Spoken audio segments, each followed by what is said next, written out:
ਵੱਡੇ ਸੰਡੇ ਦਾ ਛੋਟਾ ਗੋਸ਼ਤ ਸਮਝ ਕੇ ਖਾਣ ਵਾਲੀ ਏ। तेरी खलासी शहर के बदमाशा को साडा गुजर बादशाह ही करा सकता है। बकवास बंद कर वे कुत्ते दिया पुत्रा। हाय हाय हाय तेरे सदके जावा वो सानू कोई जेब खर्चा ला या फिर को अपना धुएंदार मुजरा वहा ताकि असी अपने पहलवान की तोप का मुंह तेरे कोठे वाले करिए। ओए ओ भैड़िया ते नकम्मिया ओ कंजरा दा माल खान वाले वड्डिया कंजरा पुत्रा मीडियम कंजरा।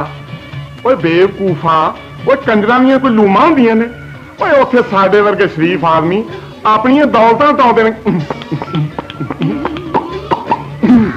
आ गई साडा गुजर बादशाह। सलाम गुजर बादशाह। अल्लाह बादशाह वालेकुम। रब तेरी सखावतां च बरकत पावे।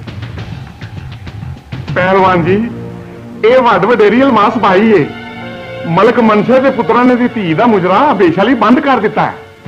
आहो पुत्रा मलक मनशा के पुत्रा ने हुक्म सुनाया है कि जे चंदा ने किसी होर दे सामने मुजरा किया ते ओदे गिट्टे वड़ के ते चौकी च टंग देने। आज मैं आप आवांगा तेरे कोठे ते मुजरा वेखण। वेखना वा केड़ा भैन बदमाश तेन मुजरा करन तो रोकता है।